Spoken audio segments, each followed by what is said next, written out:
Hey, bon après-midi à tous et à toutes. Bienvenue à une séance très spéciale de la CAF qu'on fait sur les améliorations qui ont été portées au régime de soins de santé de la fonction publique.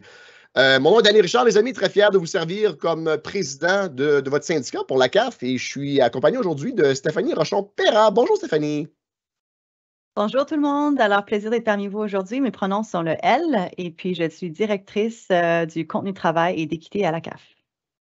Alors, je suis très choyé d'être accompagné de Stéphanie aujourd'hui parce qu'il y a beaucoup de détails qu'on va voir ensemble. Mais un petit préambule, les amis, le régime de soins de santé, c'est un des régimes, en fait, c'est le régime le plus grand au Canada parce que ça n'affecte pas juste nos membres, ça affecte tous les fonctionnaires fédéraux de tous les syndicats, leurs dépendants, c'est-à-dire leur famille, les membres de leur famille, et les retraités. Donc, c'est un régime qui vous suit même lors de votre retraite, si vous prêtez une retraite de la fonction publique. Donc, c'est un régime très important, environ 1,5 million de membres.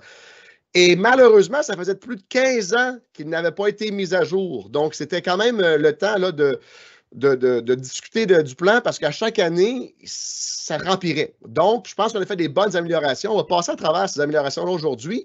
La façon qu'on aimerait prendre vos questions, parce que je sais que vous allez avoir peut-être plusieurs questions, c'est à travers Slido. Donc, vous allez voir à votre écran, il y a un code QR qui va apparaître. Vous pouvez tout de suite là, scanner le code QR ou sinon aller sur slido.com. Mettez le code ACFO ACAF. Ça va nous donner droit à notre petite foire aux questions. Vous pouvez nous poser vos questions. Vous pouvez les sélectionner, celles qui vous intéressent. On a environ 45 minutes ensemble, donc je ne sais pas si on va passer à travers toutes les questions. On va faire de notre mieux. Je vous demanderais par contre deux choses. La première, peut-être attendre là, vers 1 heure avant de poser vos questions d'ici 30 minutes, parce que Stéphanie va passer à travers beaucoup de matériel qui va peut-être répondre à vos questions. Et deuxième chose que je vous demanderais, c'est tenter de poser des questions assez génériques, parce que si vous rentrez dans le détail dans un cause très spécifique pour vous, on n'aura probablement pas les réponses. Parce que là, on vous donne l'information qu'on a, mais même nous, on a plusieurs questions qu'on attend de la part de l'employeur qu'on n'a pas encore eu ces réponses-là. Donc, essayez de garder vos questions de forme assez générique. Donc, ça étant dit, les amis, je cède la parole à Stéphanie. À toi, Stéphanie. Alors, pour quelques mots d'introduction, donc les règles et les procédures du régime sont toujours en élaboration par le Conseil du Trésor et l'autorité administrative et Canada Vie. Donc, il va y avoir des bulletins d'information, des guides sur les changements qui vont être publiés. Alors, vous pouvez vous attendre à ce qu'il y ait plus de communication qui va être partagée avec vous. Donc, l'objectif vraiment aujourd'hui, comme Danny a un peu mentionné, c'est que tu as un aperçu général des informations sur les améliorations et les modifications du plan. Donc, ça ne vise pas des conseils spécifiques. Aussi, j'aimerais prendre un moment pour remercier mon confrère à l'Institut Colby Briggs pour son soutien et son partage d'informations dans la préparation de cette présentation aujourd'hui. Alors, on y va. Alors, pour la table des matières, on va parler de le rôle de la CAF. Comment sommes-nous arrivés ici? Les points forts de la modification du plan et quelle est la prochaine étape? Alors, quel est le rôle de la CAF dans tout ça? Donc, les améliorations et les changements au régime ne font pas partie des négociations de conventions collectives parce que les avantages sociaux ne font pas partie de la convention telle qu'elle. Donc, les avantages sociaux, ce n'est pas négociable en vertu de la législation de la fonction publique fédérale. Alors, le Conseil du Trésor a adopté un forum consultatif et puis, c'est pour examiner le régime et c'est sur une base cyclique. Donc, on tente de tenir les membres informés des informations qu'on dispose ici aujourd'hui, mais encore une fois, on participe d'une forme de consultation. Donc, nous, la CAF, notre rôle dans le régime, ce que nous faisons, c'est défendre et fournir des recommandations sur les changements du régime. Ce qu'on a fait durant cette dernière consultation, période de négociation, si vous voulez, qui a été communiquée en août dernier. On s'engage aussi dans la communication avec les membres. Donc, quand on a des informations qu'on croit que les employés doivent connaître et savoir ceci, comme la session aujourd'hui, on tente de partager les informations qu'on connaît avec vous. On tente aussi de guider les membres sur leurs droits et les obligations et la procédure d'appel. Donc, il va y avoir des situations dans des cas particuliers où peut-être qu'il y a un bénéfice qui est refusé par un administrateur comme Sun Life ou Canada Vie, par exemple. Donc, on peut vous aider à porter certaines décisions en appel au travers du Comité national mixte. Donc, ça, c'est une autre option de choses qu'on fait au niveau de notre rôle. Ce qu'on ne fait pas à la CAF, c'est qu'on ne traite pas les demandes. On ne peut pas accéder à vos dossiers sous le régime. On ne peut pas fournir des renseignements sur la couverture des prestations par rapport à votre situation non plus. Et on ne modifie pas le régime tel quel. Donc, j'ai inclus certaines informations supplémentaires là, avec justement un centre d'appel sur les questions peut-être qui sont plus pointilleux sur votre situation. Donc, vous pouvez faire des suivis justement là, par l'entremise de ce centre d'appel-là. Alors, prochainement, comment on est arrivé là? Alors, voilà, merci. Merci notre équipe de communication qui travaille dans l'arrière-plan durant le cours de la présentation. Alors, comme on est arrivé, l'aperçu général, vraiment, c'est que le régime de soins de santé est parrainé par l'employeur. Donc, c'est l'employeur qui paye, les employés ne payent pas pour les cotisations de ces prestations de santé. Le coût est uniquement payé par le Conseil du Trésor. Excepté dans certaines situations où il y a une couverture supplémentaire. Donc, par exemple, au niveau de l'hôpital, si vous voulez payer pour une chambre privée plutôt qu'une chambre partagée, il y a une prime pour cela que vous pouvez faire de votre côté. Aussi, il y a des situations où quand on est un retraité, on se retire de la fonction publique, on doit payer la partie de l'employé, ainsi que dans des situations de congés sans solde, après une certaine durée de temps, dépendamment du type de congé sans solde, où il y a peut-être des cotisations payées, mais de façon générale, c'est votre employeur qui couvre les dépenses. Alors, on a déjà discuté un peu plus que les avantages ne sont pas négociés. C'est très bien. Alors, aussi, les règles et les procédures du régime sont encore en cours et en voie d'élaboration. Au niveau de l'historique un petit peu, j'aimerais discuter en août 2022, le Conseil des partenaires du régime de soins de santé de la fonction publique du Canada a émis une recommandation conjointe au Conseil du Trésor proposant la réforme des prestations et la couverture du régime.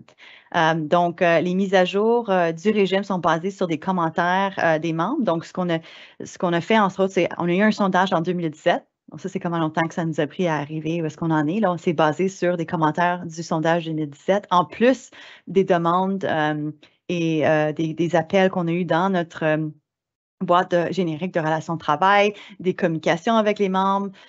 Donc, il y a eu beaucoup on a tout accumulé justement le feedback, si vous voulez, qu'on a reçu des membres. Puis chaque syndicat a fait ça, qui est à la table du conseil mixte, de la table des techniciens sur le plan de régime. Donc, on a vraiment recueilli toute cette information-là. Une autre chose qu'on a consulté, c'était aussi les données, la démographique du plan, le taux d'utilisation.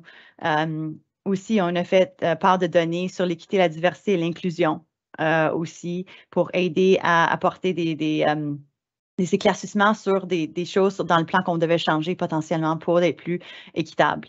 On a aussi engagé un expert qui a fourni une analyse comparative des régimes comparables dans le secteur privé et public à l'extérieur de la fonction publique fédérale.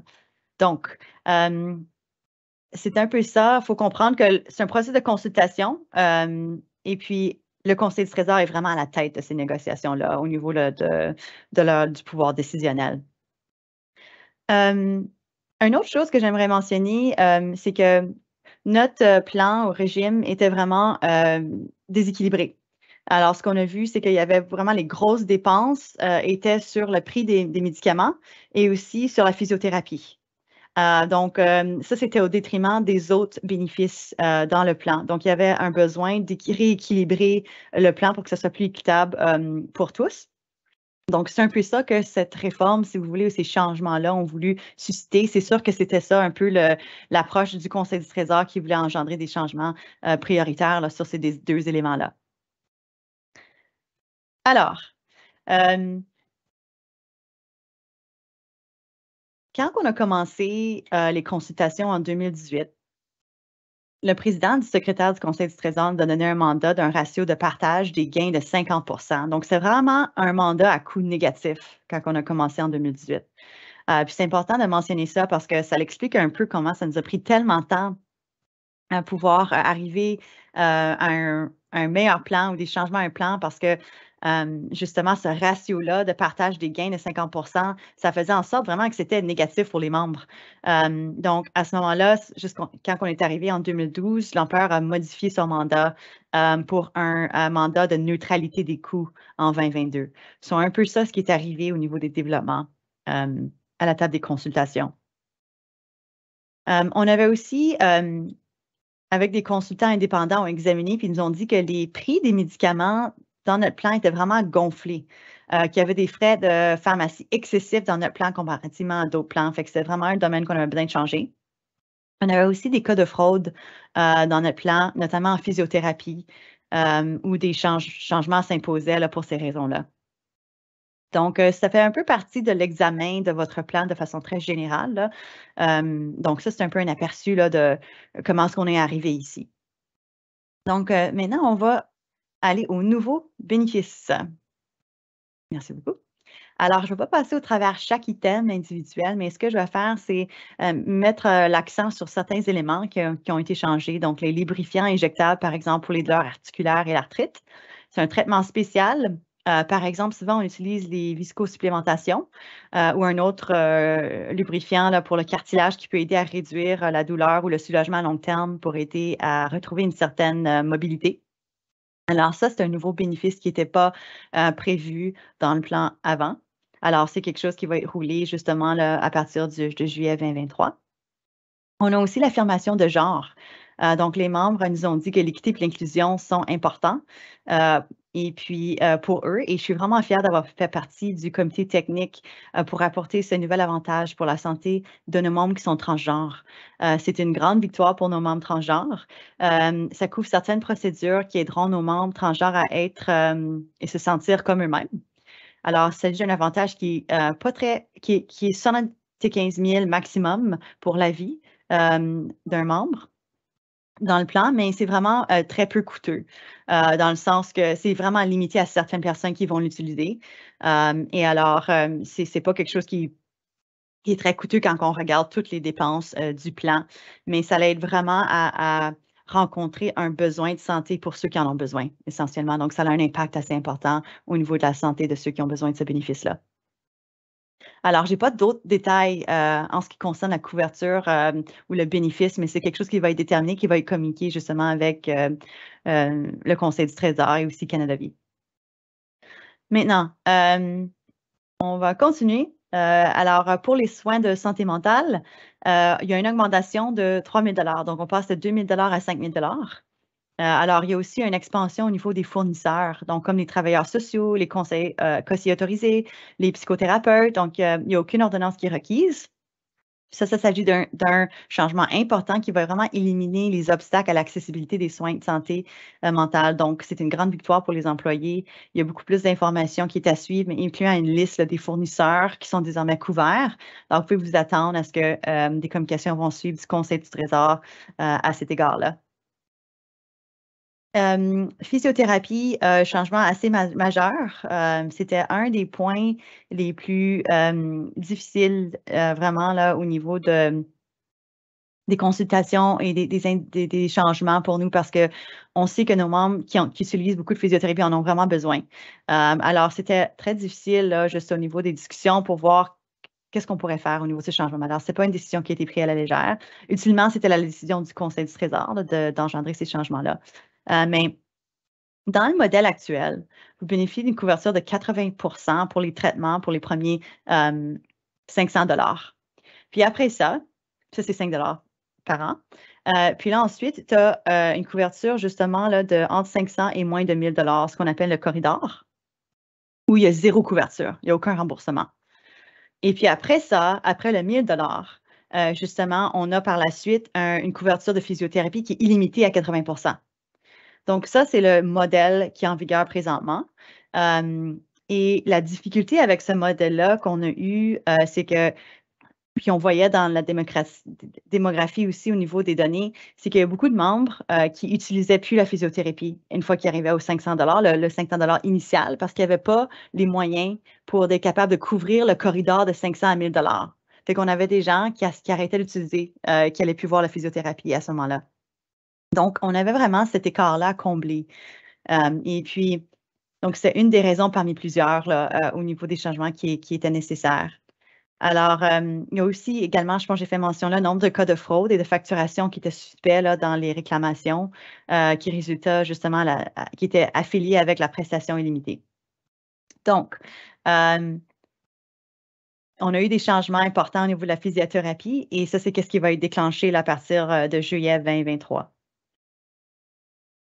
Alors, je pense qu'au niveau de cette, je pense qu'on peut aller à la prochaine page. Oui. Peut-être dernière note, j'ai oublié de mentionner pour la physiothérapie, c'est vrai qu'en examinant les données aussi, on a réalisé qu'il y a un bon nombre de conditions qui étaient traitées par le système de santé publique. Donc, il y avait beaucoup de provinces qui couvrent une partie de physiothérapie pour certaines conditions chroniques puis aiguës. Puis, par exemple, dans les programmes de réadaptation. Alors, il y a des membres qui ne s'adressaient pas au travers de ces programmes-là, puis faisaient appel justement au régime comme premier accès. Donc, ça, c'est une autre chose qui devait être adressée là, au niveau de ces écarts-là pour s'assurer que les gens vont, en premier plan, avoir accès à leur régime de soins provincial, qui est toujours le premier recours. Par la suite, le régime qui est fourni par le Conseil du Trésor, vraiment, l'idée est de supplémenter ses besoins au niveau de ces bénéfices-là. Une autre chose que j'aimerais mentionner, c'est qu'au niveau de l'électrolyse, il n'y a aucune ordonnance qui est nécessaire pour l'affirmation du genre. Parce que si tu passes à travers l'affirmation du genre, ça va main en main avec l'électrolyse, un besoin que tu vas avoir accès. Donc, ça, c'est une autre barrière, si vous voulez, au sein des bénéfices du plan qui a été changé et enlevé, qu'il n'y ait aucune ordonnance est nécessaire pour l'affirmation du genre. Les couvertures de lunettes et des verres de contact, ça, là, c'est un bénéfice qui est très coûteux. Alors, l'augmentation des prestations passe de 275 à 400 $. Ça ne semble pas comme beaucoup parce qu'une paire de lunettes, c'est dispendieux. Je peux vous dire, je sais très bien. Mais la réalité est que chaque dollar est extrêmement dispendieux parce qu'il y a tellement d'employés qui l'utilisent, ce bénéfice-là. Alors, l'utilisation est élevée et les coûts sont très, très élevés aussi. Alors, du 275 à 400 $, c'est quand même un gros coût pour le plan. Alors, augmenter les avantages. Donc, on va à la prochaine page.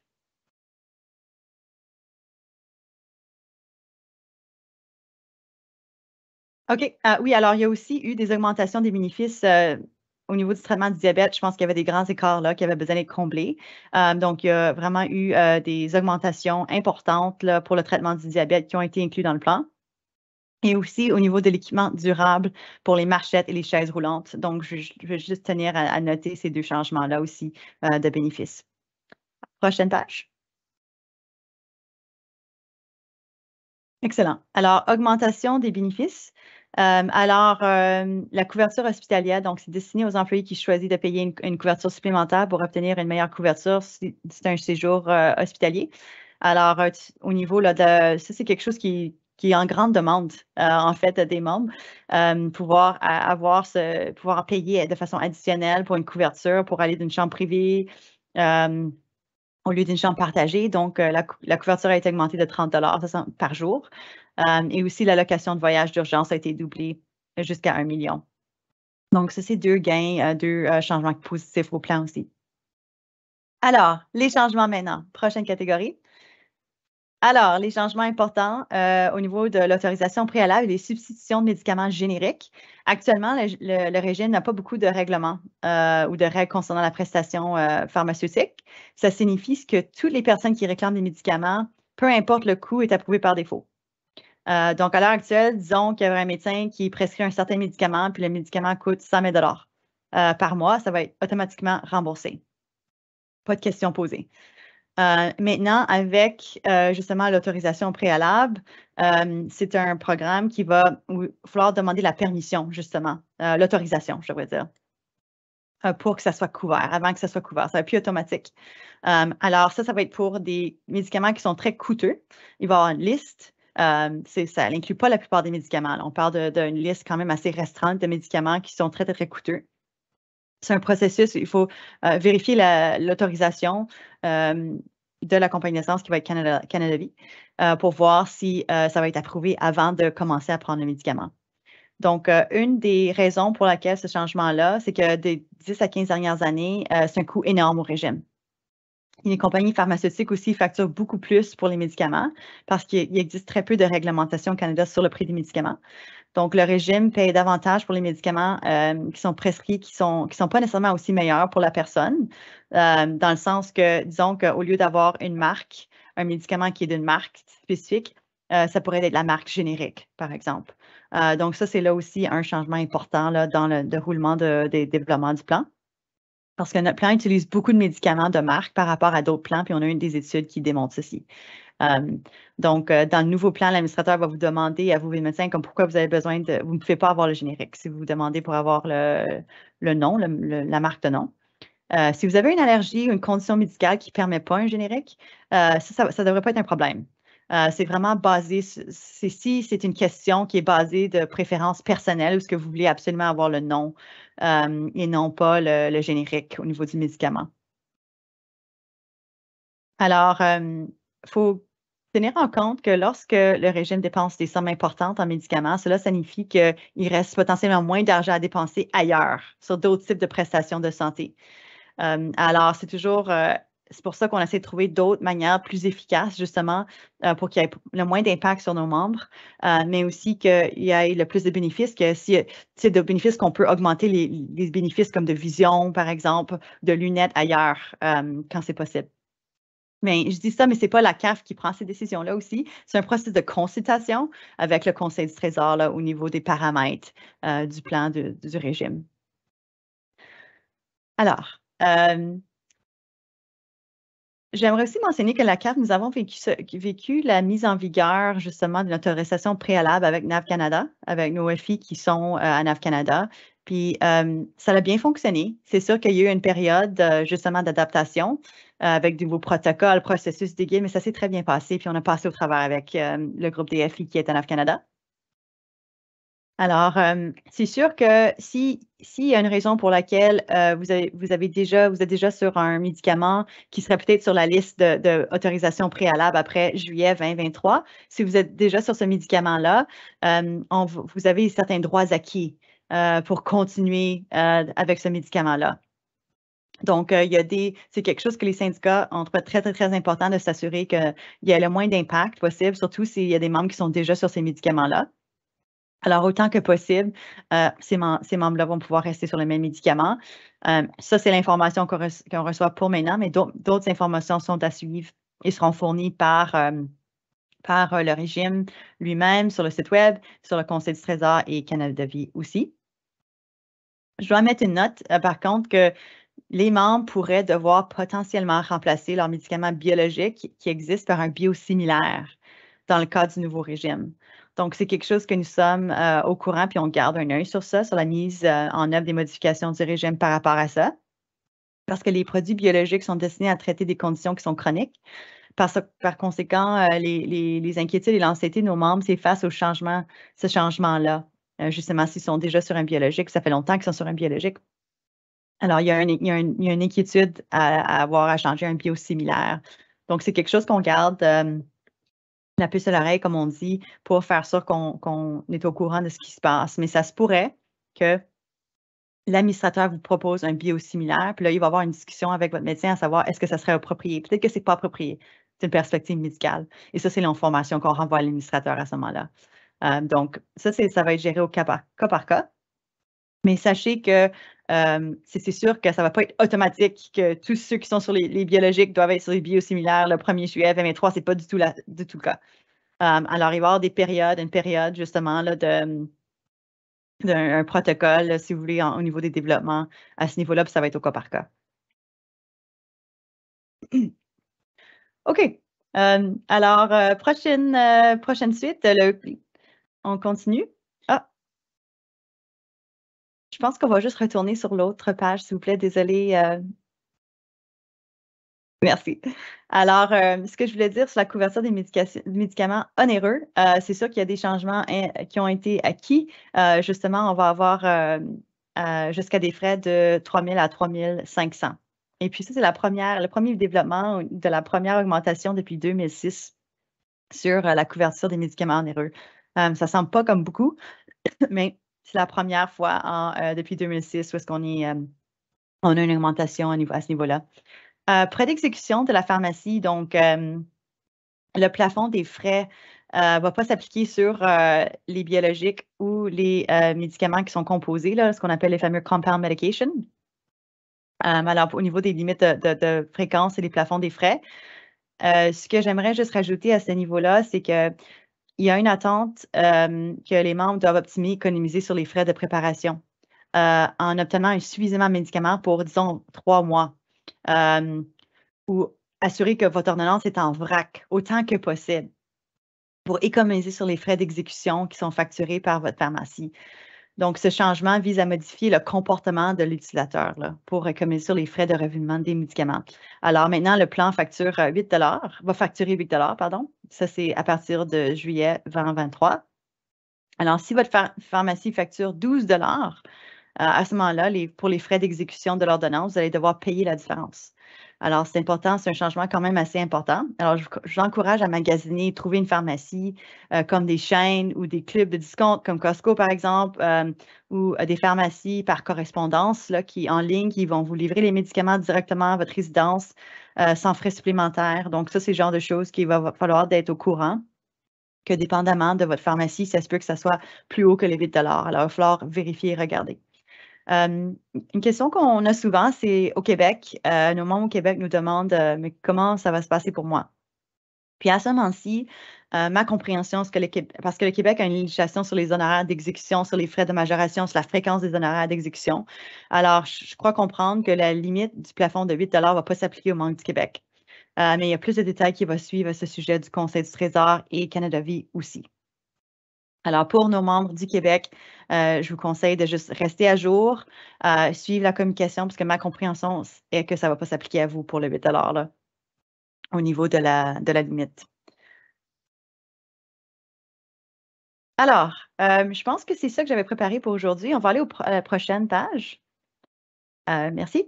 Alors, pour Service Plus et MedNow, donc une petite nouvelle que j'aimerais ça partager avec vous, c'est que tous les membres ont accès justement à Service Plus, puis ça, c'est un programme de discount qui est exclusif aux membres, à nos membres. Et si vous ne l'avez pas ou vous n'êtes pas encore enregistré, je vous conseille de le faire parce qu'au travers de Service Plus, on a MedNow, qui est une pharmacie qui est en ligne. Puis les membres, justement, bénéficient d'une réduction de 10 sur les médicaments avec MedNow. Donc, quand on parle de la couverture là, de 8 avec le maximum, mais ça peut vous aider à aller chercher justement pour faire sûr que c'est couvert avec ce 10 %-là. Alors, ça, c'est juste une option. Il y a plein de services qui sont disponibles. Il y a plein d'autres pharmacies. Donc, je vous mets en lumière ça qui est un service déjà que la CAF vous donne à travers de Service Plus et vous avez un discount pour ça. Alors, si vous n'êtes pas enregistré, je vous conseille à le faire avec votre numéro de membre ainsi qu'aller sur le site web de Service Plus. Vous allez pouvoir mettre ce numéro dans l'information et vous allez être capable d'accéder à votre profil par l'entremise de ce site web-là. Alors, prochaine page. J'ai presque fini. Il me reste juste 2 minutes, Dani, puis après, on peut aller aux questions. Je te promets que je finis ça, là. C'est beaucoup d'informations, un petit peu un marathon d'informations aujourd'hui. Alors, je réalise que je parle un peu rapidement. Mais quelles sont les prochaines étapes? Alors, le Conseil du Trésor et l'autorité administrative vont diffuser des informations pour le transfert de fournisseurs de Sun Life à Canada Vie. Alors, je vous conseille à juste rester, consulter les sites Internet. Nous, on communique autant que possible quand on a des nouvelles informations aussi. Vous pouvez vous attendre à ce que Canada Vie va communiquer avec vous pour effectuer l'adhésion préalable dans leur système. Aussi, c'est vrai, une des choses que je conseille aux membres de faire, c'est pour la période de calendrier de janvier 2023 à le 30 juin 2023. Si vous avez des réclamations parce que vous avez utilisé vos bénéfices, assurez-vous de le remplir et l'envoyer à Sun Life avant le 30 juin 2023 autant que possible. Parce qu'après ça, on travaille avec Canada Vie. Et ça va être beaucoup plus facile si tout ce qui est relié aux bénéfices et la processus de réclamation se fait avec eux par la suite. Donc, je vous conseille de le faire autant que possible parce qu'on ne veut pas que personne tombe dans les cracks. J'anticipe pas que ce soit le cas. Je pense que le Conseil du Trésor prend des mesures pour s'assurer que ce soit le cas, mais c'est beaucoup plus facile si tout est fait avant le 1er juillet parce que entre les assureurs, on ne sait jamais, on ne veut pas que personne tombe dans les cracks. Donc, autant que possible. C'est une action, un effort que vous pouvez faire de votre côté juste pour s'assurer que tout va bien et que vous avez vos réclamations et vous avez le remboursement par Sun Life avant que Canada Life prenne en main le plan, l'administration du plan. Alors, c'est tout ce que j'avais préparé pour vous aujourd'hui. Je pense qu'on va se lancer dans la période de questions. Un petit rappel, les règles et procédures de régime sont encore en cours d'élaboration par la Conseil du Trésor, l'autorité administrative et Canada Vie qui travaillent activement à la préparation de guides, de bulletins d'information et sur les changements. Donc, je tiens à le rappeler parce que je sais qu'il va y avoir d'autres informations qui sont à venir, là, puis ça va être important de consulter cette information-là. Hey, À merci toi, Danny. beaucoup, Stéphanie. Merci, c'est incroyable. Regarde, beaucoup d'informations, les amis, je le sais, mais merci à Stéphanie et notre équipe de communication d'avoir mis cette présentation ensemble. Et je vous vois dire, les amis, oui, on va vous partager l'information. Donc, suivez-le soit par courriel ou soit sur notre site web. Je ne sais pas comment ce qu'on va vous transmettre, mais la vidéo et la diapo seront disponibles. Peut-être on pourrait mettre à l'écran, là, on va retourner sur Slido. Donc, je vous rappelle les règles du jeu. Vous allez sur slido.com, vous mettez le code ACFO. ACAF ou simplement scanner le code QR. Je ne sais pas si on va attendre d'aller à toutes vos questions, les amis. J'en vois qu'il y en a déjà quelques-unes. Vous pouvez les voter. Encore une fois, je vous rappelle, si possible, les questions très, très niches, très spécifiques, on n'a peut-être pas les réponses. Donc, essayez de garder ça assez générique. Et l'autre chose également, c'est qu'on vous invite là, de patienter avec nous parce que les questions que vous avez, nous aussi, on les a et on vous communique autant d'informations qu'on a, mais vous comprendrez que c'est pas une expertise de la CAF d'avoir les réponses à ces questions-là. Ça va être vraiment Canada Life et à l'employeur. Et avant d'aller aux questions, je vais mettre en face sur quelque chose qui n'est pas évident. Tu sais, quand on parle de la négociation de ce plan-là ou la consultation, contrairement à votre convention collective, quand on vous demande qu'est-ce que vous aimez améliorer, les demandes sont quand même similaires. C'est-à-dire, c'est souvent de l'argent. C'est souvent des congés, flexibilité du travail. C'est assez similaire pour tout le monde. Mais quand c'est le régime de soins de santé, c'est très différent, les amis. Puis c'est normal. Écoutez, si vous avez 25 ans, 45 ans, 65 ans, 85 ans, vous passez à travers des besoins de soins de santé qui sont complètement différents. Donc, on vous a posé la question en 2017, puis je peux vous dire, on a reçu beaucoup de demandes. Et là, on ne négocie pas juste pour nos membres, on négocie pour tous les syndicats de la fonction publique fédérale et les retraités. Fait que c'est 1,5 million de personnes. Ce n'est pas facile, mais vraiment, je suis fier du fait qu'on peut faire des améliorations. Et là, la prochaine fois qu'on peut revoir ce dossier-là, c'est environ 4 ans dans laquelle on recommence les discussions avec l'employeur. Donc, je pense que c'est important de faire quand même du progrès dans la bonne direction. Puis je pense qu'il y a un bénéfice un peu pour tout le monde, peu importe dans quelle situation vous trouvez. Je pense que vous trouvez une amélioration que tous vont pouvoir bénéficier. OK, j'ai assez jasé. Il reste environ une quinzaine de minutes pour prendre les questions. Donc, sur Slido, allons-y, Stéphanie. Est-ce que nos bénéfices se doublent pour l'année 2023? C'est-à-dire, pour, par exemple, une lunette, nous avons droit à 275 du 1er janvier au 30 juin, puis après ça, à 400 du 1er juillet au 31 décembre. Je ne pense pas qu'il y ait vraiment réponse, mais Stéphanie, à toi. Oui, alors le 1er juillet, ce n'est pas une réelle initialisation du plan. Donc, les politiques et les limites qui sont en place le jour où la dépense est engagée, où ce que tu as la dépense, ils restent en vigueur. Donc, si tu accumules, par exemple, juste pour prendre l'exemple du 275 pour Vision, Vision, c'est 2 ans aussi, il ne faut pas oublier. Là, je sais que la plupart des bénéfices sont 1 an. Vision, c'est 2 ans. Donc, ma compréhension est que si tu dépenses 200 $ avant le 1er juillet, tu réclames. Mais tu as un 75 $ qui reste, qui n'a pas été utilisé, qui pourrait être utilisé après le 1er juillet 2023, en plus de la différence, l'augmentation aux 400 $. Donc, vraiment, ce qui va arriver, c'est que en autant que tu as ton maximum, que tu ne dépasses pas ton maximum de 400 $ pour les 2 ans d'éligibilité. Le problème, c'est que, puis l'interprétation semble s'aligner comme ça, mais je tente toujours d'obtenir une confirmation de l'employeur pour déterminer c'est moi, mais qu'est-ce qui arrive s'il n'y en a plus? Tu sais, tu utilises ton 275 au complet avant le 1er juillet, puis tu n'as pas d'autres sommes inutilisées. Mais là, il y a une augmentation après le 1er juillet à 400 $.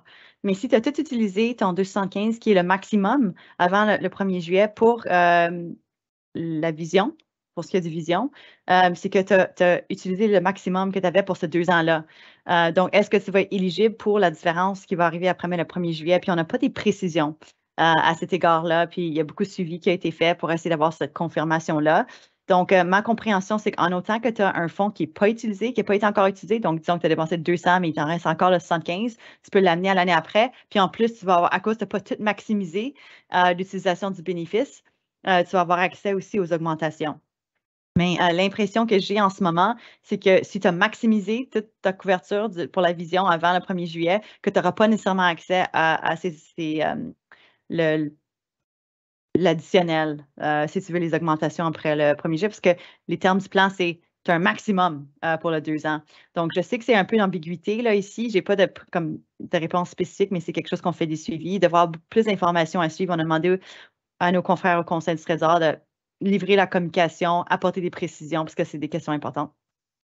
Et tu sais, les amis, d'ailleurs, on a eu la même question dans la session d'anglais qu'on a eue là, plus tôt aujourd'hui. Donc, on voit venir et c'est des bonnes questions. Tu sais, en anglais, on dit The devil's in the detail. Et c'est justement ça. Là, c'est bien beau de parler de la couverture, mais c'est quoi les détails? Parce que vous savez là, quel montant vous soumettez, à quel taux c'est remboursé, à quelle date ça prend effet. Surtout les lunettes, c'est sur un cycle de 2 ans, comme Stéphanie a disait, c'est pas évident. Donc, on comprend la question, mais on n'a pas la réponse tout de suite. Mais dès qu'on a ça, on vous tient au courant. La prochaine question, c'est un peu dans la même branche. Là. Quelle sera la limite pour 2023 pour les psychologues? 50 de 2 000 au 30 juin, puis 50 de 5 000 jusqu'au 31 décembre? C'est à 80 qui est la couverture là, pour les bénéfices. Donc, ça va rester autour de 80 mais ça va être à 5 000 justement là, après le 1er juillet. Donc, ça va demeurer aux 80 il n'y a pas de diminution là. Merci Stéphanie. Une autre question ici. Dans le contexte où le régime n'a pas été mis à jour depuis 15 ans, pourquoi le Conseil du Trésor a attendu une année pour la mise en œuvre du nouveau régime? Écoute, je partage mes opinions là-dessus, puis je l'envoie la parole à la prof Stéphanie par la suite. Les amis, il faut comprendre que c'est le plus gros régime au Canada, OK? Et quand le contrat a été mis, là, vous comprenez que Canada Life, il faut qu'il engage du monde, là, OK? C'est pas évident de mettre ça sur place. Je vous dis qu'on était tellement rendu quasiment, en anglais, on dit à la 11th hour, la dernière heure pour négocier le plan, parce qu'on manquait de temps pour voir l'échéance du 1er juillet, pour mettre les choses en place. C'est un énorme projet. Puis je vous dirais même que, tu sais, Stéphanie, tantôt vous a dit, assurez-vous de mettre vos réclamations là, avant le 30 juillet, parce que, avec tout le respect que je dois pour le gouvernement, après ce qui s'est passé avec Phoenix, je ne suis pas certain que la transition va bien se passer. Je me croise les doigts, puis on va s'assurer qu'il y a des conséquences si c'est le cas, là. Mais je ne suis pas tout à fait convaincu que ça va bien se passer. On verra bien. Stéphanie, qu'est-ce que tu en penses? Pourquoi ça prend aussi tant que ça? J'ai pas rien à rajouter, Dani. Je pense que tu l'as bien résumé. C'est des défis. T'sais, on a parlé de justement le mandat qu'on avait en 2018. Puis on n'était pas capable de bouger non plus parce qu'on avait besoin d'un nouveau mandat. Donc, je pense qu'il y a eu des délais à ce niveau-là. Mais maintenant, avec les nouveaux termes, on envisage avoir plus des consultations cycliques. C'est quelque chose d'important que les syndicats ont mis de l'avant pour s'assurer qu'on n'est pas dans une situation comme on l'est maintenant. Mais pour la couverture des appareils, CPAP, est-ce qu'elle a changé? Qui est la prochaine question. À ma connaissance, non. Je ne crois pas qu'il y a eu des développements à cet égard-là. C'est sûr qu'il y a eu beaucoup de changements, là, mais je ne crois pas qu'elle est dans la liste des améliorations, de changements qui ont été portés, à moins que je me trompe, là, mais ça ne me vient pas en tête là, au niveau de notre liste de changements. Merci beaucoup, Stéphanie. Prochaine question. Oh, je ne la vois pas à l'écran, un peu, on va la voir. La question de CEPAP, tu as touché, merci. Limite de fréquence de meds 5 fois par an au total ou pour chaque médicament? Et est-ce qu'il est considéré comme un médicament d'entretien? Hey, c'est spécifique. Stéphanie, tu as une question, réponse là-dessus ou indécis? Limite de fréquence de médicaments, non, c'est une bonne question au niveau de s'il y a une limite annuelle. À ma connaissance, c'est vraiment le 8 là, où est-ce qu'on a une limite au niveau du montant est à 8 Donc, s'il y a aussi un maximum, pas à ma connaissance, là, mais il faudrait que je revoie pour reprendre la question là, pour examiner ça de plus proche. Mais c'est vraiment une limite du 8 là, pour les frais de fréquence, là, pour les frais de pharmacie. Et c'est là quand on rentre dans le détail comme ça, les amis, que c'est plus difficile pour nous parce que ce n'est pas nous qui gèrons le plan. Mais c'est une bonne question par contre. La prochaine question, est-ce que les orthopédagogues rentrent sous la catégorie psychologie? Est-ce que tu le sais, Stéphanie? L'employeur va publier une liste des mises à jour avec toute la catégorie, avec tous les fournisseurs pour déterminer qui est couvert, qui n'est pas couvert. Donc, ça, c'est quelque chose qui va être attendu là, sous peu. Alors, vous allez avoir accès avec toute la liste. Merci. Prochaine question, des changements au régime dentaire. En fait, celle-là, je peux la répondre parce qu'on est impliqué dans le régime dentaire. Donc, l'une des raisons pour lesquelles c'est important de faire du progrès dans le régime de soins de santé, c'est parce que le régime dentaire, il est complètement différent. Ce n'est pas le même plan, ce n'est pas le même fournisseur. Donc là, présentement, ce qu'on fait, c'est qu'on veut rentrer pour, bien là, si ça devient le même fournisseur, bien peut-être ça va être le même plan. Comme ça, bien, économie d'échelle, peut-être plus facile pour vous si vous avez des demandes. La bonne nouvelle, c'est que le régime dentaire est un peu moins complexe que le régime de soins de santé. Il y a moins un éventail de services, de protocoles qui est fait. Donc, le dentaire, j'ose espérer, devrait prendre moins de temps à négocier. Ça ne devrait pas prendre 5 ans. Mais encore là, si l'employeur est raisonnable, parce que on dit c'est une négociation, mais c'est plus vraiment une consultation. Nous, on veut ce qu'on fasse, écoutez, on veut vraiment régler des problèmes. On veut enlever les barrières. On veut s'ajuster au marché parce que les plans sont complètement désuètes. Fait que tranquillement, pas vite, on fait des progrès. Des choses à rajouter sur le dentaire, Stéphanie? Non, ça va. Je pense qu'on Plutôt? peut enfiler avec la prochaine question. Ah, je pensais que je l'avais vue, elle a changé maintenant. Ben, c'est correct, on va bouger. Je voulais savoir comment gérer la limite pour les psychologues de 2023. 5 000 pour l'année, donc 2 000 max avec Sun Life, puis 3 000 avec Canada Life. Pas nécessairement. Donc, tu pourrais avoir recours à aucun service jusqu'à après le 1er juillet, puis tu peux réclamer la somme de 5 000 à ce moment-là, de juillet à la fin de l'année. Donc, il faut vraiment avoir ça comme un plan qui est quand même continu. C'est juste que les administrateurs entre Sun Life et Canada Life, il y a un changement là, mais au niveau de la couverture, là, c'est quand même continu. Fait que si tu n'as pas recours à aucun service, c'est sûr que si tu as recours à des services de psychologue avant le 1er juillet, tu es limité là, à ce 2 000 maximum avant le 1er juillet. C'est seulement après le 1er juillet qu'il y a le 3 000 additionnels, mais tu pourrais rien réclamer tous tes services entre juillet et à la fin de l'année, puis tu dépenses tout ton 5 000 à ce moment-là, après le 1er juillet aussi. Merci, Stéphanie. Est-ce que les assurances couvrent les traitements de fertilité? Il n'y a pas eu de changement à cet égard-là avec les nouvelles améliorations au plan. Je crois qu'il y a une clause très spécifique là, au niveau de la couverture dans le plan pour les traitements fertilité. Il faudrait que je me repenche sur cette question-là, mais il y a des limites à cet égard-là, mais ça n'a pas changé, c'est ce que je peux te dire.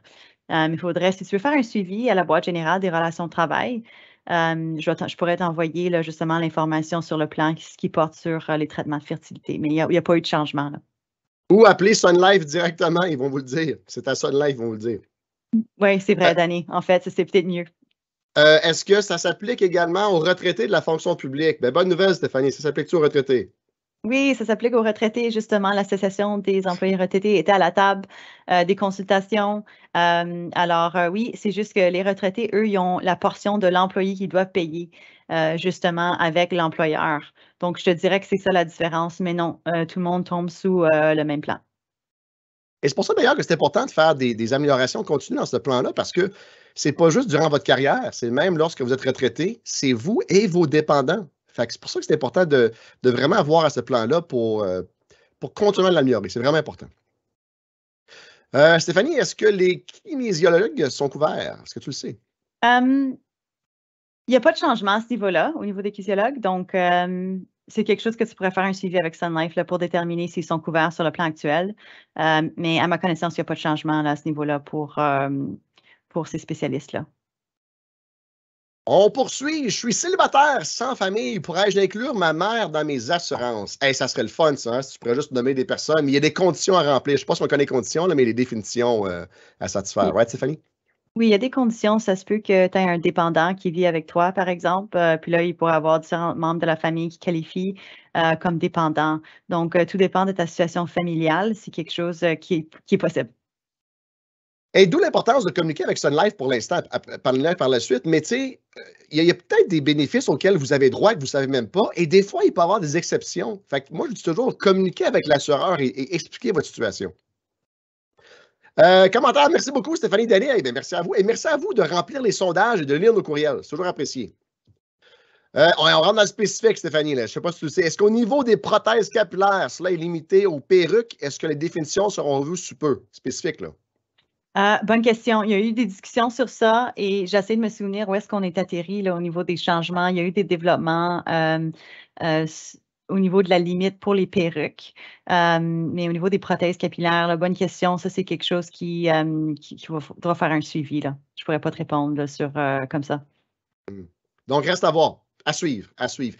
Et dernière question, et je vais la prendre celle-ci, Stéphanie, parce que c'est avec un des affiliés. Plus on a des avantages d'assurance, les compagnies augmentent leur prix. Pourquoi le Canada n'avait pas des règles strictes pour arrêter les abus? C'est un bon point, les amis. Vous savez, on est l'un des pays qui paye le plus pour nos médicaments. Et pourquoi? Pourquoi? Parce que c'est ça, on n'a pas. Et c'est pour ça qu'on travaille avec le Congrès du travail du Canada, le CTC, pour que justement, nous, on est chanceux, OK? On a un régime de soins d'assurance. Mais vous savez, c'est pas tout le monde qui a droit à un régime d'assurance médicaments. Si vous êtes au Québec, c'est couvert par la province, mais il faut vous payer pour ça. Mais ailleurs au Canada, ce n'est pas nécessairement le cas. Le soin de santé, c'est gratuit, mais les médicaments n'est pas couvert par tous. Donc, c'est pour ça que nous, on croit vraiment que, écoutez, quand vous avez besoin de médicaments, quand vous avez besoin d'un service, ça devrait être couvert. Tu sais, je connais personne qui va, écoutez, il y a peut-être des exceptions, là, mais généralement parlant, 99% des gens, si j'avais deviné, quand ils ont besoin de santé ou de médicaments, de services, c'est pour leur bien-être. Il n'y a personne qui dit « Hey, je vais aller voir un docteur ou la physio parce que j'ai le goût de… » Non, c'est très rare.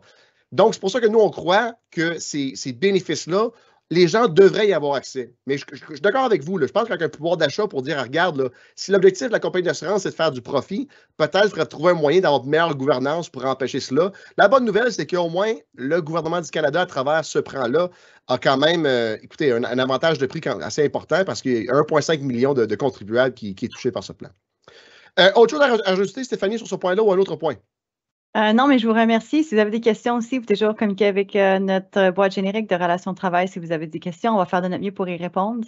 Des questions spécifiques, vous pouvez toujours faire appel à Sun Life. Il y a aussi le site web du régime tel quel, où il y a des communications qui sont relâchées là, et le Conseil du Trésor, le site web aussi, là où il y a des suivis. Donc, restez informés, continuez à vérifier là, les différentes sources de communication avec les développements et la mise en vigueur. Merci beaucoup. Alors, merci beaucoup, Stéphanie. Et encore là, les amis, je vous invite continuellement, lisez nos courriels, juste un petit glance des fois, parce que quand on vous demande pour votre feedback, votre rétroaction sur qu'est-ce qu'on devrait améliorer, soit dans votre convention collective, le régime de soins de santé ou le plan dentaire, c'est là que c'est important de nous le dire, parce que ultimement, on est là pour vous défendre, représenter vos intérêts, mais on a besoin de savoir quels sont vos intérêts, quels sont vos besoins. Donc, c'est important de lire nos courriels et garder vos informations à jour. Sur ce, je vous souhaite une bonne fin d'après-midi et bonne semaine. Ciao, bye!